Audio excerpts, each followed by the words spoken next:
Back in late May 2016, I mustered up the courage to ask out my longtime crush, Kate. We decided to grab some coffee, and it turned into a series of 3 awesome dates. Eventually, we made it official and became a couple. Over the next 7 months, our relationship felt like a dream come true. We had so much in common and rarely had any disagreements. We were super open with each other, which even extended to our intimate moments. Our bed life was off the charts. Plus, we both had good jobs, so we could spoil each other without worrying about money. To top it off, both of our families were incredibly supportive of our relationship. Then, in January 2017, something big happened. I got accepted into my country's Armed Forces Reserve program as a combat engineer. From February to late April, I went through basic training, which turned out to be the toughest thing I'd ever experienced. There were moments when I doubted if I would make it through, but Kate's words of encouragement through texts and calls kept me going. She was right there by my side when I received my BTC certificate, and she always made sure I knew how proud she was of me. As part of my gig in the reserves, I had this gig where I had to bounce for advanced training during the summer. It was no joke, running from early June all the way to late August. Kate had my back the whole way. She was totally on board with me heading out 400 km away to the training center, even if it meant sacrificing most of our summer break. She understood how important it was for my military career to level up. Let me tell you, that summer was rough. I felt like a total outcast among the different cliques that formed during our course. I was the target of endless jokes, and my self-esteem took a serious nosedive. But you know what kept me going? It was Kate's unwavering belief in me.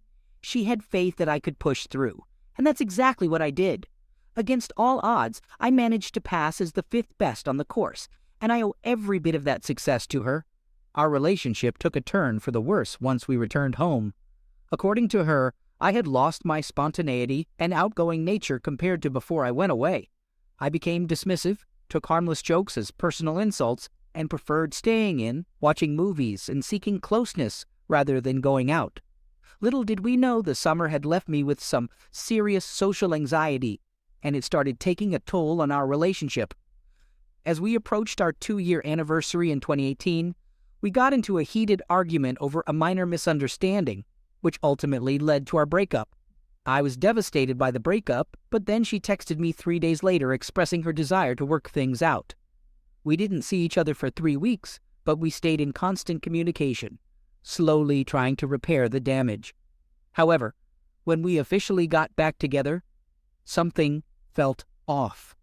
Every conversation with her felt like walking on eggshells, and it only worsened my anxiety, further damaging our already fragile relationship. Finally, everything came to a head at the end of July.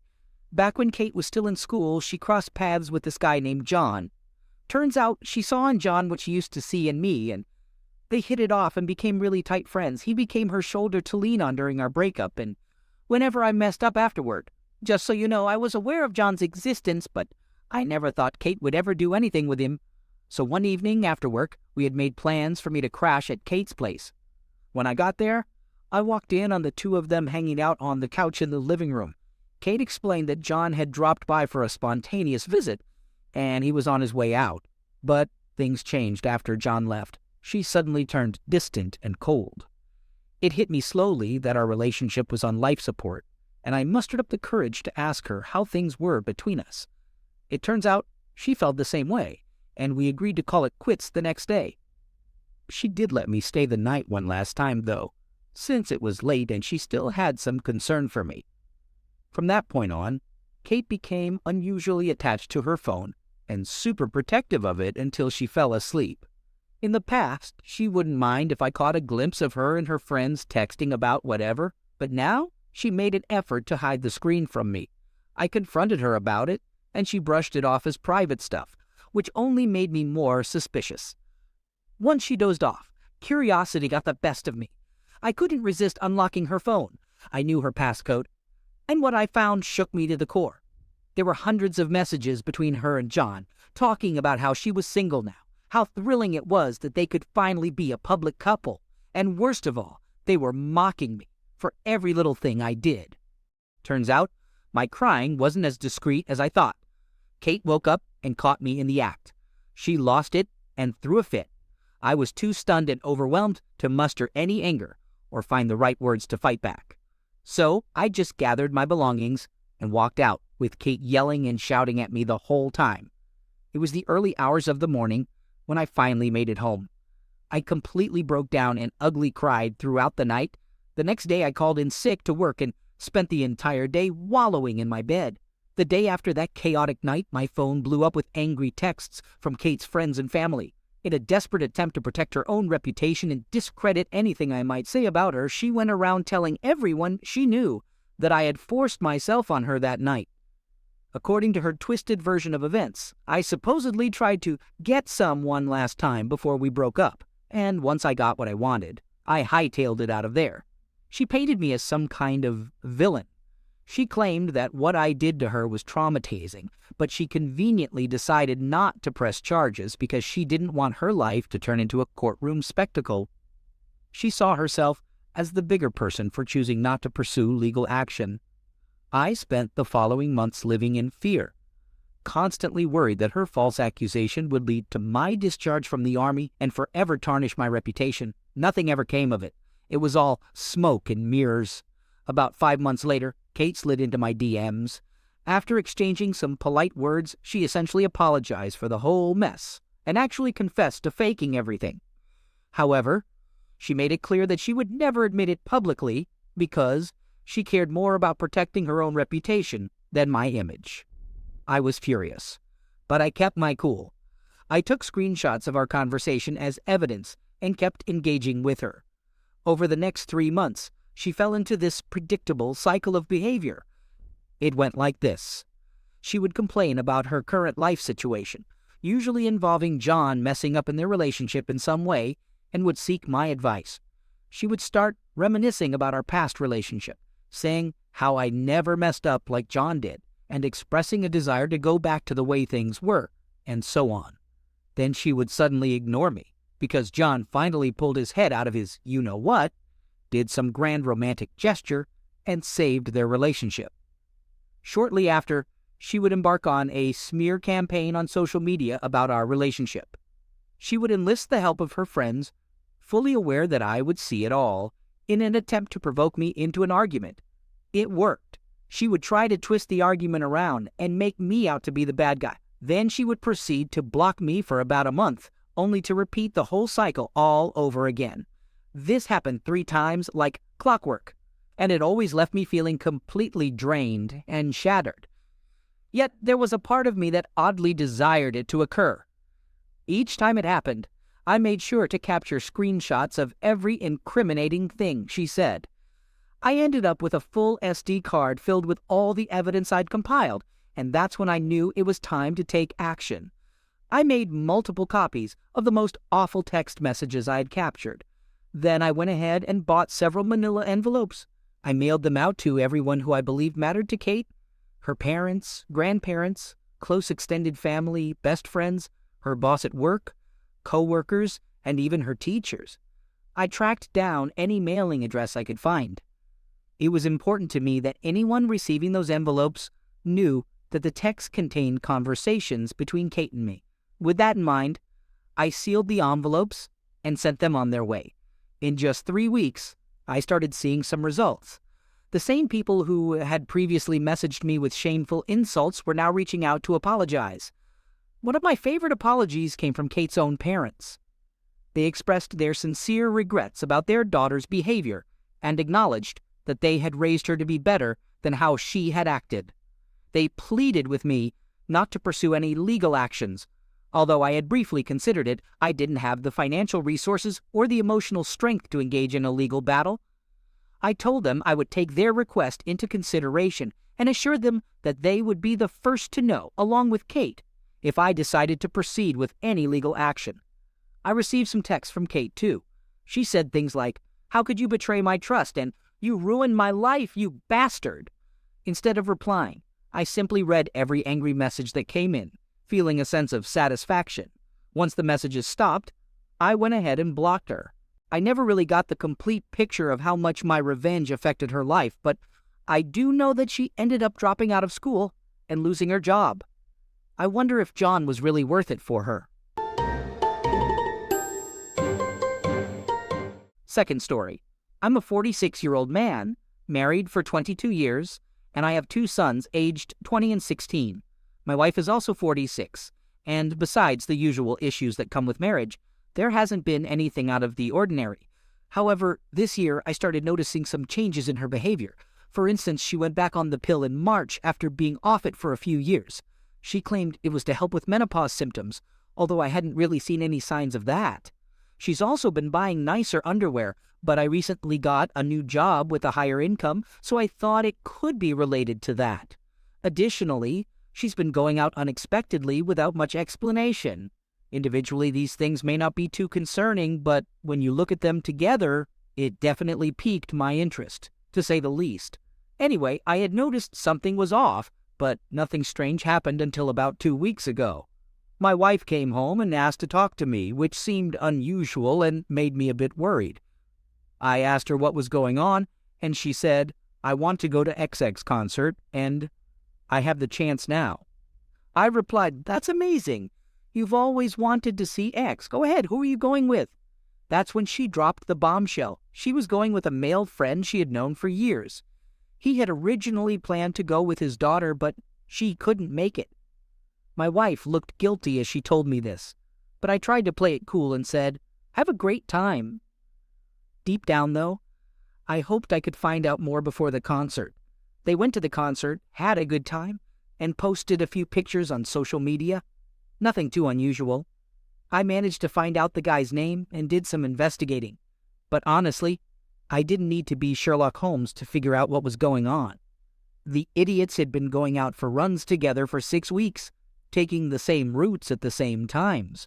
Although it wasn't directly connected, as I mentioned, it didn't take a genius to figure it out. To make matters worse, this a-hole, let's call him Gary, had a public Facebook profile, and it was clear that he was mocking me on there.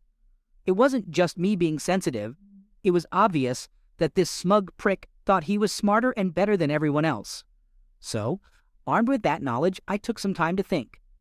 Typically, my plans changed immediately, because later that same afternoon, an opportunity to check my wife's phone fell into my lap. I had never done that before in our entire relationship, and sure enough, I found 6 months' worth of explicit messages, videos, the whole damn thing between her and Gary. I'm usually a chill guy and rarely lose my cool, and that was true in this situation too.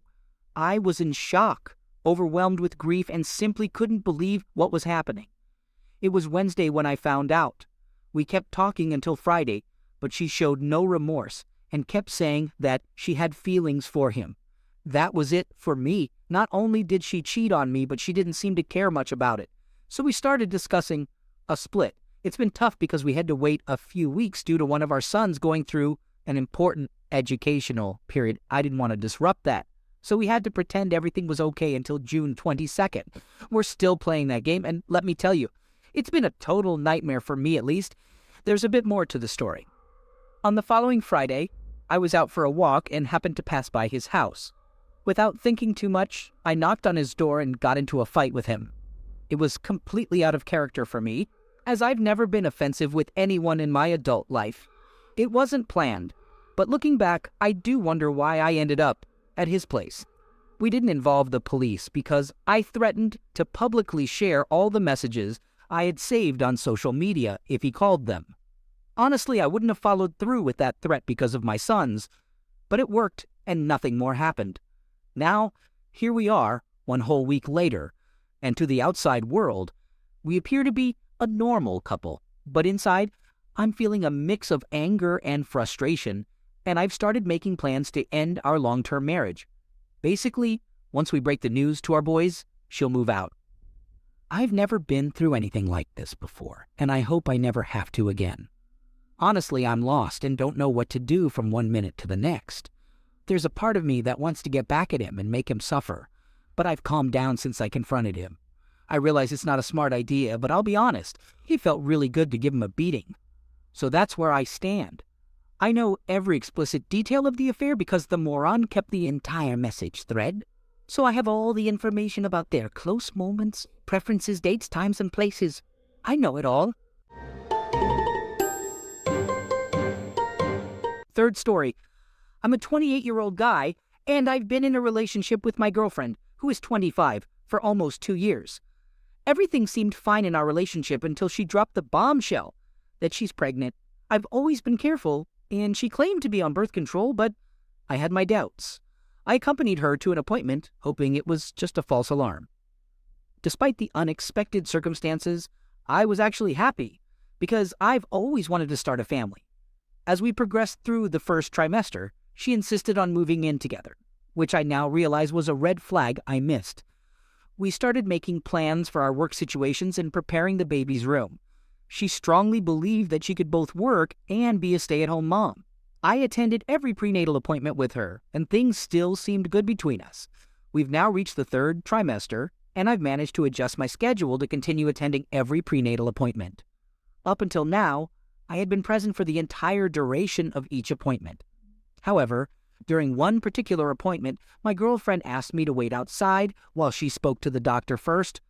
I was really worried that something might be wrong with the baby, and she didn't want me to hear about it. When I finally went in, the checkup was already over, and thankfully everything looked fine. But when I expressed my concern about not being there for the whole appointment, my girlfriend dismissed it as if it wasn't a big deal, which was yet another red flag.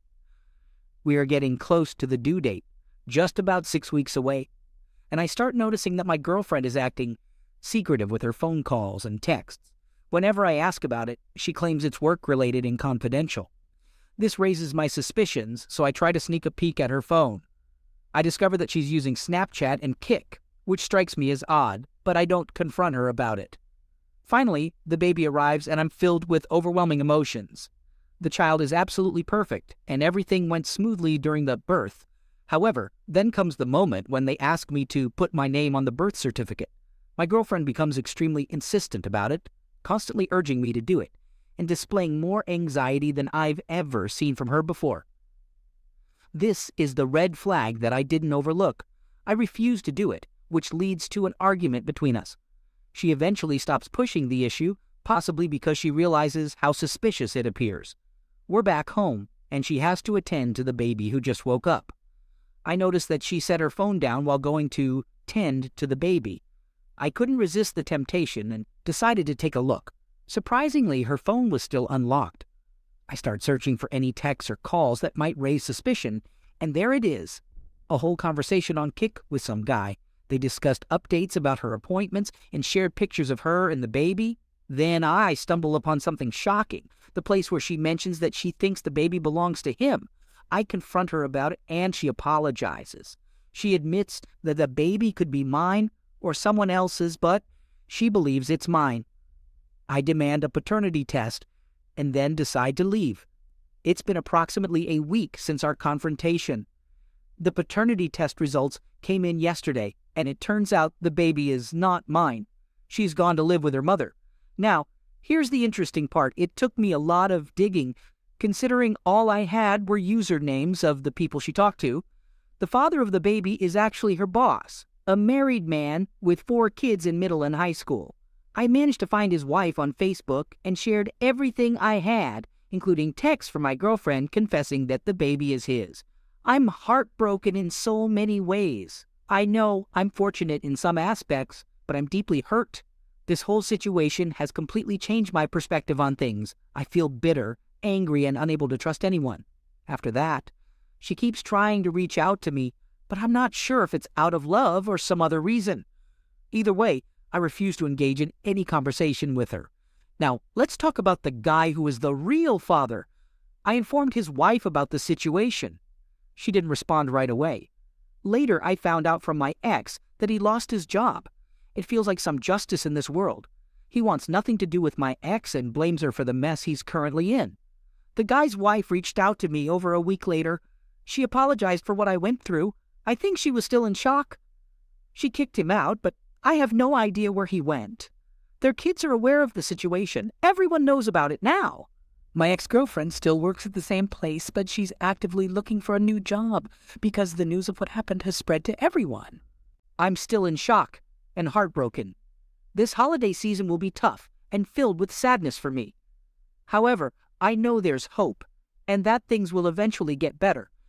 This experience has deeply shaken me, and I'm not sure how long it will take to recover. I'm ready to swear off any relationships for good.